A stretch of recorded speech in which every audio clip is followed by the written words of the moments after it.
Assalamualaikum warahmatullahi wabarakatuh. Waalaikumsalam warahmatullahi wabarakatuh. Puji dan syukur kehadiran Allah Subhanahu wa taala karena pada pagi hari ini kita masih diberikan kesehatan sehingga kita bisa berkumpul di ruang multimedia ini dalam rangka membahas dalam komunitas belajar di sekolah kita terkait dengan rencana tindak lanjut memfasilitasi pembelajaran PJOK yang berpusat pada peserta didik dengan melibatkan komunitas belajar dalam sekolah. Nah, perlu Bapak Ibu ketahui, rencana tindak lanjut ini sebagai proyek yang kami susun dalam rangka meningkatkan program pengajaran PJOK yang ada di sekolah SMA Negeri 1 Pekanbaru. Nah, dalam hal ini menjadi salah satu tugas kami yang insya Allah akan kami coba untuk implementasikan di sekolah kita. Nah, latar belakang kami membuat proyek ini adalah di mana kami membuat program namanya adalah Bugar dan Cerdas, program olahraga dan kebugaran jasmani. Nah, dalam hal ini latar belakangnya kami membuat penelitian ini di mana kebugaran fisik yang baik dapat berpengaruh positif terhadap kemampuan kognitif seperti konsentrasi, daya ingat, dan kemampuan berpikir kritis. Dengan kondisi fisik yang bugar, peserta didik cenderung lebih mudah fokus, memiliki energi yang lebih stabil, dan bisa meraih prestasi akademik yang lebih baik. Nah, juga aktivitas kelompok dan dalam olahraga juga membantu peserta didik mengembangkan keterampilan sosial dan emosional yang sangat penting dalam perkembangan pribadi mereka.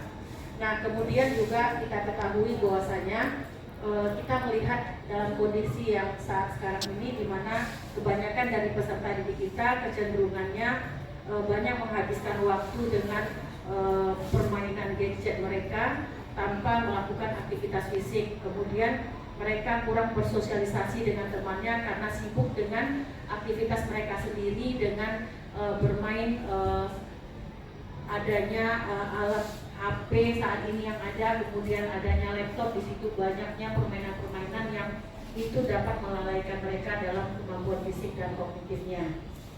Kemudian melalui program Bugar dan Cerdas ini, sekolah berupaya tidak hanya mencetak peserta didik yang cerdas secara akademik, tetapi juga sehat jasmani dan rohani. Program kebugaran ini merupakan langkah nyata untuk mendukung visi sekolah dalam mengembangkan peserta didik yang unggul secara holistik.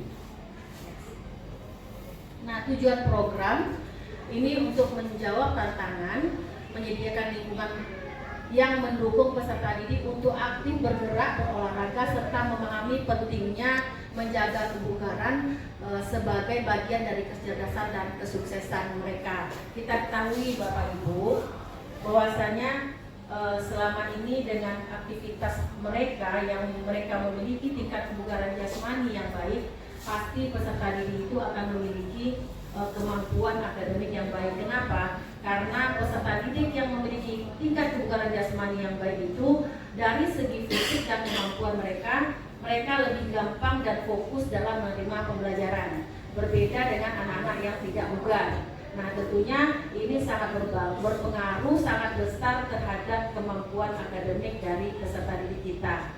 Nah, kemudian program ini juga bertujuan untuk memberikan kesempatan kepada guru-guru yang lain untuk dapat ikut terlibat dalam kegiatan aktivitas fisik atau olahraga di waktu jam ekstrakurikuler. Nah, jadi kami membuat program ini mungkin kita sebagai guru di sekolah ini menghabiskan waktu kita seharian hanya untuk beraktivitas di dalam ruangan, sehingga guru juga membutuhkan kebugaran jasmani yang baik. Dalam hal ini tentu dengan melakukan aktivitas olahraga bersama dengan peserta didik dilaksanakan pada saat kegiatan ekstrakurikuler. Nah, dalam hal ini kami melibatkan bukan hanya guru olahraga, tetapi Bapak Ibu yang kita libatkan di dalam kegiatan ekstrakurikuler sebagai pembina atau pendamping peserta didik kita. Kemudian capaian. Nah, capaian atau langkah-langkah yang hasil yang diharapkan untuk tiap tujuan adalah peserta didik memiliki kondisi fisik yang bugar, daya tahan tubuh meningkat, dan kemampuan motorik dasar berkembang. Nah, langkah yang akan kami lakukan adalah mengadakan kegiatan olahraga rutin seperti senam pagi, lari pagi, atau permainan olahraga setiap minggu. Nah, dalam hal ini tentu di sekolah tidak mungkin kita lakukan Bapak Ibu, tetapi program ini bisa kita berikan di saat materi pembelajaran PJOK kita. Nah, materi pembelajaran PJOK kita akan mengajarkan anak tentang materi kebugaran jasmani. Nah, di mana di situ anak kita suruh merancang program latihan dalam rangka meningkatkan kebugaran jasmani. Nah, ini bisa mereka lakukan sendiri di luar, mungkin di waktu-waktu hari libur, ataupun mereka mengkondisikan di waktu sore hari mereka melakukan aktivitas olahraga minimal 3 kali dalam seminggu. Nah, yang 3 kali dalam seminggu itu bisa mereka lakukan aktivitas di sekolah saat ekstrakurikuler, ataupun mereka melakukan aktivitas yang mereka lakukan olahraga di luar seperti bermain futsal, ataupun mereka bersepeda, atau mereka jogging bersama masyarakat lain, ataupun olahraga lainnya di lingkungan mereka. Selanjutnya melakukan tes kebugaran jasmani secara berkala. Dalam hal ini kan ketika bagaimana kita mengetahui standar kebugaran jasmani seorang anak atau kita, itu dengan cara melakukan tes kebugaran. Salah satunya tesnya adalah untuk mengukur daya tahan tubuh dalam bentuk melakukan tes fisik lari 12 menit atau lari 2,4 km, di mana ini merupakan standar yang sudah ditetapkan bahwasanya jika seorang anak bisa melakukan lari 12 menit dengan jarak 2,4 km, berarti standar kebugaran jasmani anak itu sudah bisa dikatakan baik. Nah, ini salah satunya. Kemudian untuk memantau perkembangan fisik mereka. Dalam hal ini kita bisa Bapak Ibu, bagi peserta didik kita yang dalam tes kebugaran jasmani ini lari 12 menit, mereka belum bisa mencapai target ini, dia belum bisa berlari 2,4 12 menit. Tentu dalam hal ini kita akan merancang program tadi. Apa yang harus mereka lakukan untuk meningkatkan kemampuan fisik mereka, bisa melakukan latihan di luar jam pelajaran mereka untuk mereka bisa meningkatkan kebugaran. Nah, dalam hal ini nanti kita beri waktu, misalnya kita berikan mereka waktu latihan lebih kurang 3 bulan. Nah, setelah 3 bulan kita berikan program, kita berikan mungkin masukan yang lain terkait aktivitas mereka yang mereka perlu kita pantau terus. Kita pantau terus sejauh mana perkembangan latihan fisik mereka yang mereka lakukan setiap harinya atau setiap minggunya.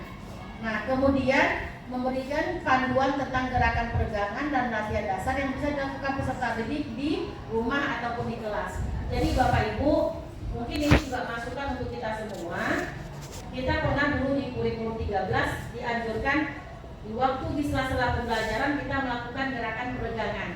Apalagi ketika Bapak Ibu sudah mengajar di waktu siang, anak-anak akan mengalami ngantuk. Nah, dalam hal ini Bapak Ibu bisa mengajak peserta didik di dalam kelas. Sebelum melakukan aktivitas, anak kita ajak melakukan kegiatan peregangan, atau Bapak Ibu bisa mengisi dengan kegiatan ice breathing-nya dengan menari ataupun mungkin dengan senam sebentar 5 menit saja. Nah, baru Bapak Ibu masuk kembali ke kegiatan pembelajaran. Ini sangat bermanfaat sekali Bapak Ibu. Kenapa? Ketika anak pembelajaran sudah mulai dia mengantuk, dia sudah mulai lelah, Bapak Ibu ajak untuk kegiatan aktivitas fisik, salah satunya misalnya peregangan, itu akan memacu denyut nadinya, sehingga denyut nadinya mulai naik, sirkulasi darahnya akan dipompa ke otak, ke kepala, sehingga anak beraktivitas, rasa ngantuk akan hilang. Nah, itu dampaknya Bapak Ibu terhadap fisik. Jadi lakukan aktivitas fisik supaya anak-anak kita kembali bersemangat, walaupun itu di pembelajaran siang hari. Nah, itu juga bisa menjadi program kita. Nah, hasil yang diharapkan adalah peserta didik mengalami peningkatan daya tahan tubuh, kekuatan otot, fleksibilitas dan kesehatan umum mereka. Jadi pembentukan fisik untuk anak-anak ini tidak bisa dibentuk secara instan. Bapak Ibu perlu kita ketahui, pembentukan fisik bagi anak-anak kita yang sudah terbiasa melakukan aktivitas olahraga itu untuk mencapai kebugaran jasmani yang baik membutuhkan waktu 3-6 bulan. Tapi bagi peserta didik kita yang mungkin aktivitas fisiknya hanya di jam olahraga, Untuk meningkatkan kebugaran jasmaninya itu membutuhkan waktu yang lebih lama, ya Bapak Ibu, karena fisik tidak bisa dibentuk secara instan. Next. Nah, capaian kedua yang bisa diharapkan di sini adalah peserta didik lebih fokus dalam belajar, mengalami peningkatan dalam prestasi akademik karena kondisi fisik yang mendukung kinerja kognitif yang kita sampaikan tadi. Kalau kondisi fisiknya sudah baik, kebugaran jasmani yang baik, tentunya anak ini akan memiliki kebugaran yang tinggi, semangat belajar yang tinggi. Mereka tidak akan gampang sakit, fokusnya lebih tinggi. Nah, kalau dalam pembelajaran anak memiliki tingkat fokus yang tinggi, otomatis ini berdampak kepada pengetahuan kognitifnya.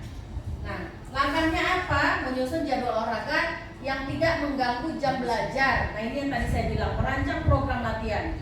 Kemudian melakukan sesi relaksasi dan peregangan singkat di sela-sela pelajaran untuk menjaga energi dan fokus peserta didik yang kita bilang tadi.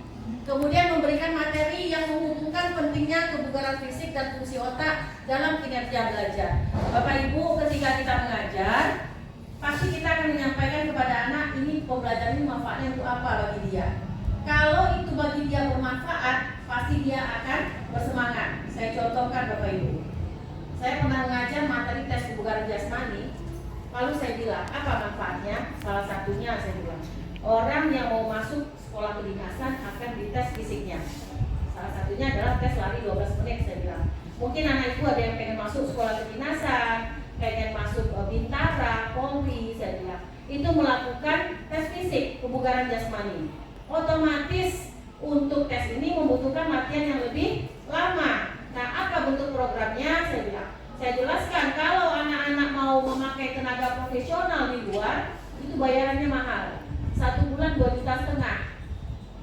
Tapi sebetulnya kita bisa melatih diri kita sendiri untuk kebugaran jasmani ini dengan menyusun program latihan. Bagaimana caranya? Nah, kebetulan materi kami tentang itu, jadi anak-anak lebih menarik. Nah, anak-anak yang mau masuk sekolah kedinasan, anak Bintara malah sibuk bertanya, Ibu, besok boleh nggak Bu? Saya jumpa sama Ibu, saya tunjukkan program latihan saya. Nah, tanpa kita suruh dia udah datang. Bahkan kita suruh merancang program latihan, mereka lebih semangat. Kenapa? Karena dia tahu itu bermanfaat untuk diri mereka. Nah, bagi anak-anak yang tidak ikut kedinasan, bagaimana Bapak Ibu? Itu juga kita jelaskan. Ini bermanfaat untuk dirinya, sehingga ada motivasi untuk meningkatkan kebugaran. Kemudian hasil yang diharapkan adalah peserta didik mampu lebih fokus dalam belajar, mengurangi kelelahan dan mengalami peningkatan hasil belajar. Itu Bapak Ibu. Kemudian capaian ketiga yang kita harapkan di sini adalah peserta didik belajar nilai-nilai kerjasama, sportivitas, dan rasa tanggung jawab melalui kegiatan olahraga. Bapak Ibu, ketika Bapak Ibu di kelas mengajarkan sama anak, itu sikap kerjasama, sportivitas itu tidak bisa diajarkan secara teori.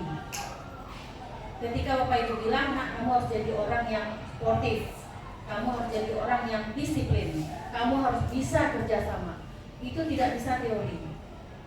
Pembelajaran karakter ini harus dipraktekkan.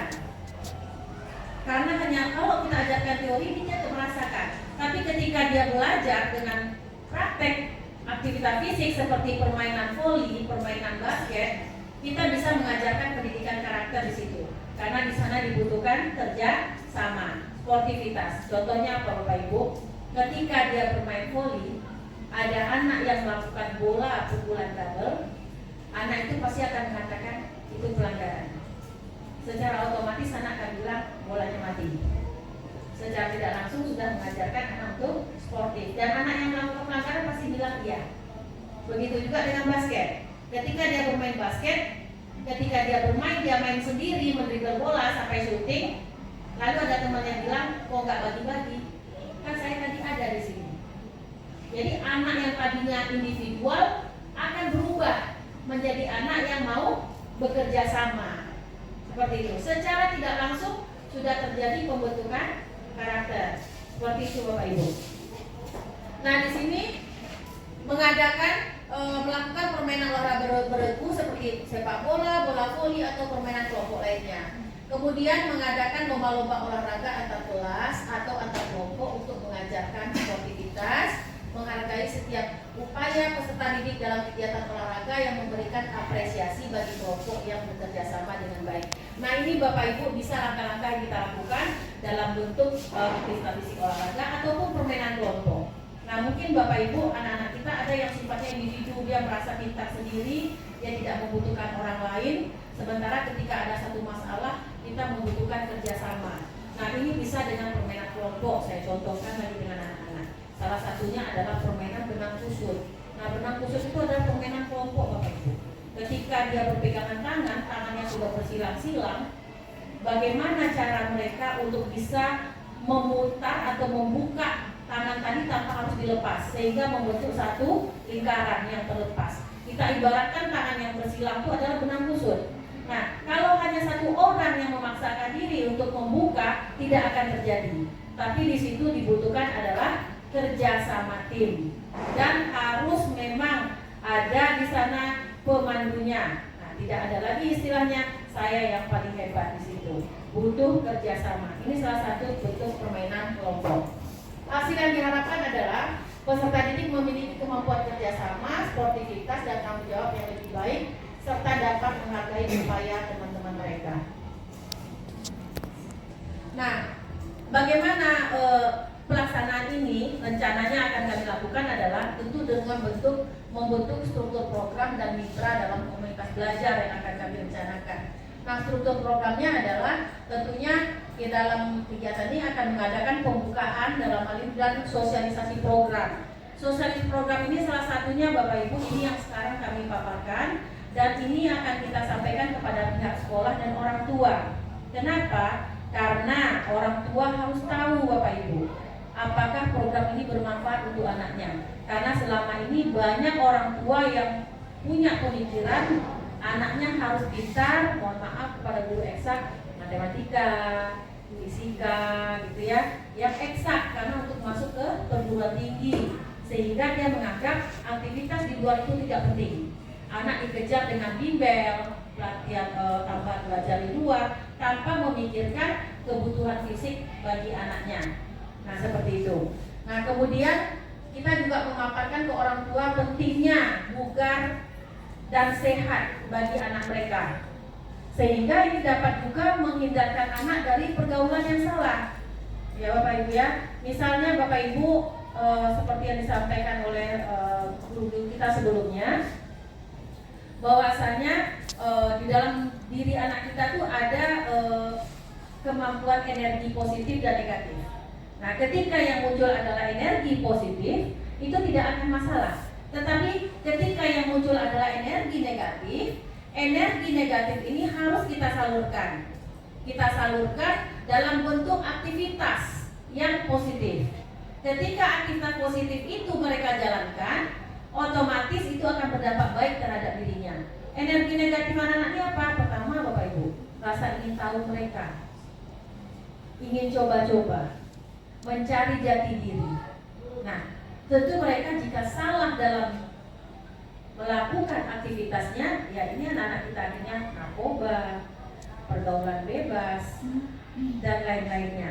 Jika ini kita salurkan dalam bentuk aktivitas fisik seperti berolahraga sore, mereka olahraga prestasi, otomatis anak-anak ini pulang dari latihan tiba di rumah, setelah makan malam, istirahat, malamnya mereka sudah lelah, sehingga mereka bisa tidur. Tapi kalau dia tidak punya aktivitas, dia banyak beristirahat, nongkrong-nongkrong di kafe, ya, ataupun bercerita dengan teman, malamnya mereka akan tetap aktif, ya, sibuk dengan kegiatan mereka yang mereka bahas sore itu, sehingga bisa jadi anak ini sampai malam aktivitas yang dilakukannya adalah hal-hal yang negatif. Makanya dalam hal ini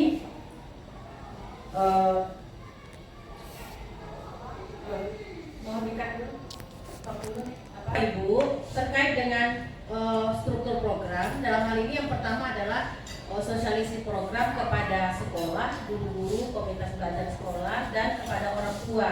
Dalam hal ini tentunya tujuan kita adalah supaya orang tua tahu bahwasanya dalam program sekolah ini mereka harus mensupport kepada anak-anaknya dan bisa mengatur waktu untuk anak-anaknya dalam melakukan aktivitas fisik. Tentunya karena kebanyakan dari orang tua yang sudah mengatur jadwal tambahan belajar bagi anak-anaknya di luar jam belajar. Nah, ini harus dikondisikan, setidaknya mereka bisa mengkondisikan waktu bagi anak-anaknya untuk melakukan aktivitas fisik minimal 3 kali dalam seminggu. Selanjutnya pelaksanaan kegiatan rutin kebugaran. Nah, dalam hal ini dia kita katakan tadi di awal, bahwasanya mereka merancang program latihan atau aktivitas fisik untuk mereka yang akan mereka lakukan setiap minggunya. Bagi anak-anak kita dalam hal ini untuk meningkatkan kebugaran, aktivitas fisik mereka bisa mereka rancang mungkin dalam bentuk variasi olahraga. Misalnya dalam latihan 3 kali seminggu itu mereka merancang minggu ini mereka melakukan aktivitas jalan selama 1 jam. Atau mungkin di minggu hari keduanya mereka melakukan permainan bermain voli di lingkungan sekolah ataupun di lingkungan masyarakat. Nah, aktivitas ketiganya bagaimana? Mungkin mereka melakukan bersepeda, berenang. Yang jelas 3 kali seminggu minimal itu mereka melakukan aktivitas fisik. Nah, atau mereka bisa merancang dengan program latihan lari. Nah, bagi anak-anak kita yang mungkin punya program dalam tes kebugaran jasmani untuk masuk sekolah kedinasan, masuk bintara atau apapun yang di sana membutuhkan tes fisik, tes kebugaran, tentu program yang mereka rancang adalah bagaimana mereka meningkatkan kebugaran jasmani mereka dengan program latihan yang sesuai dengan yang dilakukan dalam tes kebugaran. Salah satunya adalah tes daya tahan lari 12 menit 2,4. Tentunya dalam program latihan itu harus benar-benar dirancang sesuai dengan kondisi fisik mereka saat itu. Nah, kemudian edukasi gaya hidup sehat.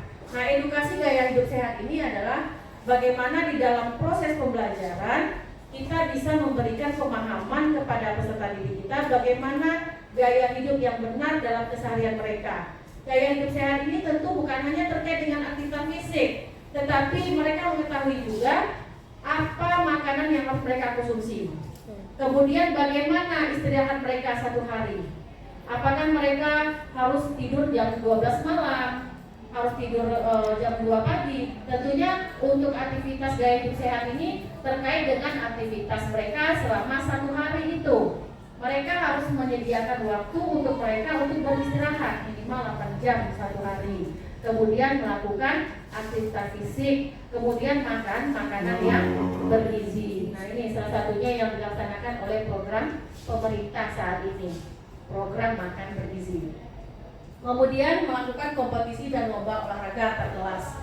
Nah, ini nanti yang sudah kita laksanakan sebelumnya, yaitu kelas meeting biasanya. Tetapi dalam hal ini kita sudah mulai juga merancang seperti kegiatan festival semangsa, misalnya mengadakan lomba-lomba pertandingan antar kelas atau antar klub yang ada di sekolah kita, seperti pertandingan sepak bola, pertandingan voli antar kelas, ya, ataupun aktivitas fisik lainnya yang bisa kita lakukan di lingkungan sekolah.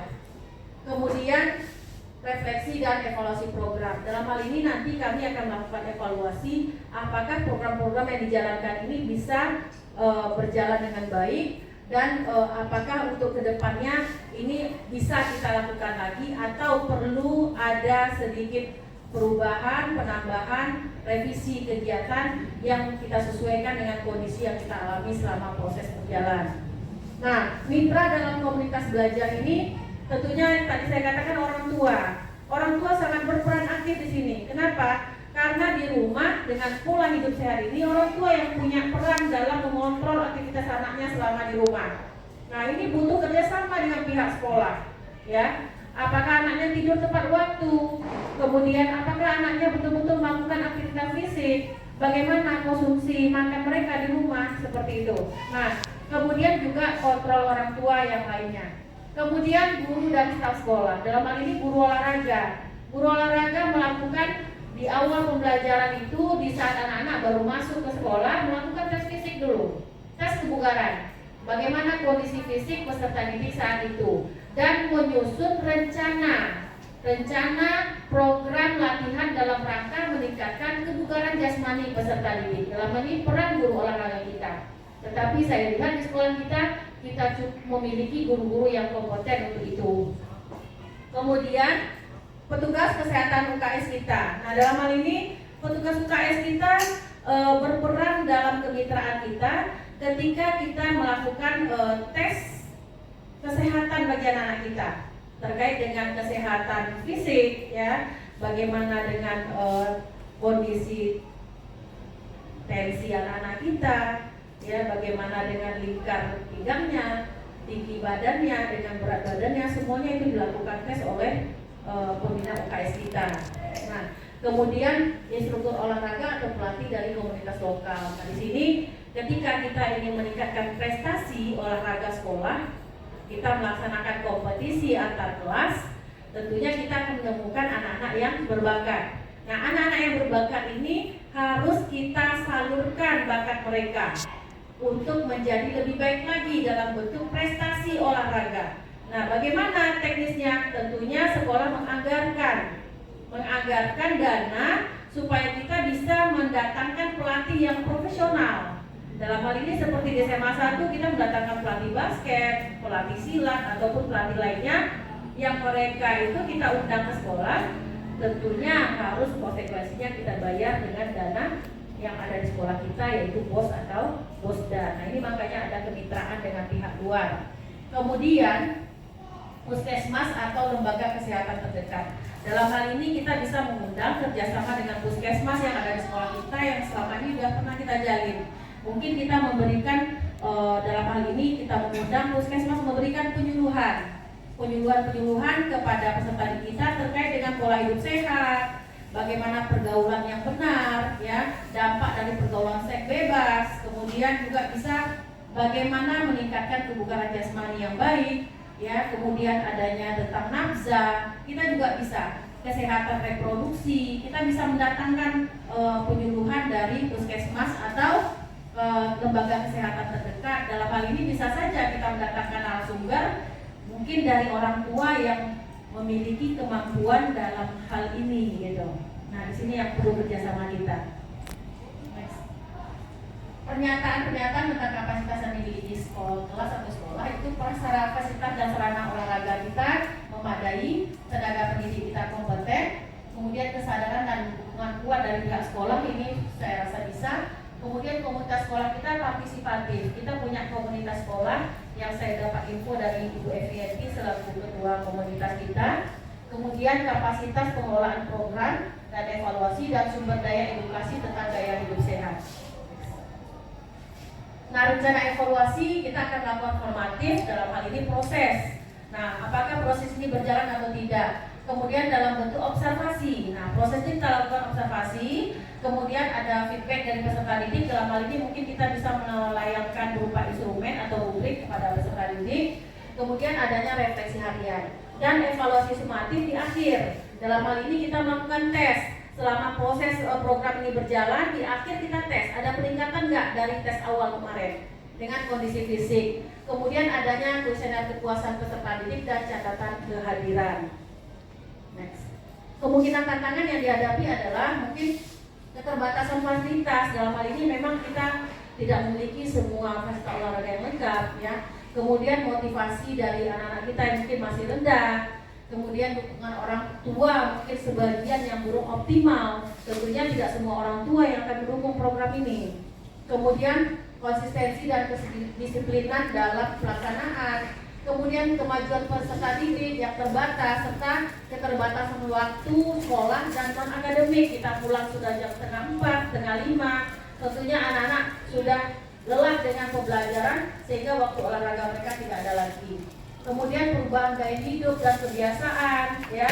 Kemudian kendala iklim atau cuaca serta kurangnya kolaborasi dengan mitra eksternal. Mungkin itu yang bisa saya sampaikan. Mungkin ada pertanyaan, mungkin satu pertanyaan saja mungkin.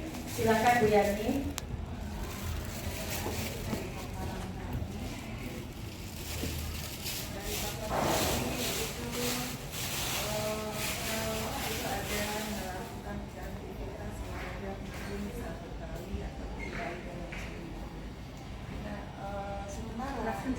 Disiplin kegiatan kita ini seperti tadi Bu Nila ada menyinggung sedikit masalah ice breaking, mungkin bisa dilakukan kerjasama dengan guru lintas mapel. Karena untuk ice breaking ini bukan saja di olahraga, itu bisa kita terapkan untuk mata-mata lain. Misalnya mungkin berlangsung di awal untuk konsentrasi, atau di tengah untuk penyegaran, atau di akhir sebagai penutup pelajaran, itu bisa untuk 5 menit, 10 menit. Tapi mungkin kendalanya untuk guru-guru mapel yang bukan mapel olahraga, itu untuk menciptakan gerakan itu kan agak sedikit ini ya, kurang ide gitu, kurang inspirasi. Mungkin guru olahraga bisa berkontribusi untuk menciptakan gerakan ice breaking untuk guru mapel, lintas mapel gitu ya, yang bisa kita lakukan 5 atau 10 menit. Nah, dalam hal ini saya mungkin mau bertanya dengan Ibu, itu kira-kira gerakan seperti apa ice breaking yang cocok untuk mapel, guru mapel di kelas, seperti di awal untuk melakukan konsentrasi, mungkin di tengah untuk menghilangkan rasa jenuh, atau mungkin di akhir sebagai closing mapel. Baik, terima kasih Bu Yani.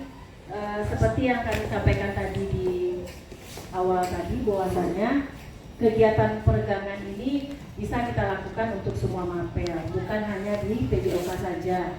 Nah, tentunya tadi kami katakan ketika Bapak Ibu mengajar di jam sudah siang, fisika, ngajar siang, itu anak-anak mulai ngantuk. Nah, tentunya salah satu bentuk dalam meningkatkan kebugaran anak supaya anak ini kembali bugar adalah dengan melakukan kegiatan peregangan atau ice breaking, bisa saja senam-senam singkat sedikit. Nah, memang Bu Yani dan Bapak Ibu lain, kebanyakan dari guru-guru kan tidak memahami terkait dengan bentuk-bentuk gerakan. Nah, tetapi Bapak Ibu, untuk bentuk gerakan kita bisa bantu nanti. Tetapi Bapak Ibu, saat ini sudah banyak media yang tersedia yang bisa kita cari di internet. Nah, terkait aktivitas fisik yang bisa kita lakukan di kelas, peregangan-peregangan atau ice breaking lain. Nah, cuman dalam hal ini usahakan mencari ice breaking itu yang menarik saat itu bagi anak-anak, ya, dan mudah, tidak membutuhkan ruang yang luas. Nah, bisa saja gerakan peregangan di tempat diiringi dengan musik. Musiknya yang mana? Musik yang lagi tren bagi anak-anak itu, supaya telinganya terbuka, dia lebih bersemangat. Sesuaikan aktivitas gerak itu dengan musiknya gitu. Jadi jangan dibawa musik yang mellow gitu. Mungkin musik yang lebih bersemangat, yang saat itu lagi tren bagi mereka. Itu lebih menarik lagi. Bapak Ibu jangankan nyuruh bergerak, bunyi musik aja mereka udah bergerak. Kalau itu menarik bagi mereka. Nah, seperti itu. Jadi memancing semangat mereka kembali untuk tumbuh, sehingga ketika mereka beraktivitas 5 menit saja, itu ngantuknya akan hilang, kebugarannya akan muncul kembali. Seperti itu Bu Yani. Mungkin itu Bu Yani. Dan ini memang bisa berlaku untuk semua mata pelajaran. Mungkin itu dari saya Bu Yani. Ada yang lain Bapak Ibu? Oke, satu pertanyaan lagi ya Bapak Ibu ya, karena waktu kita. Silakan Bu Yani.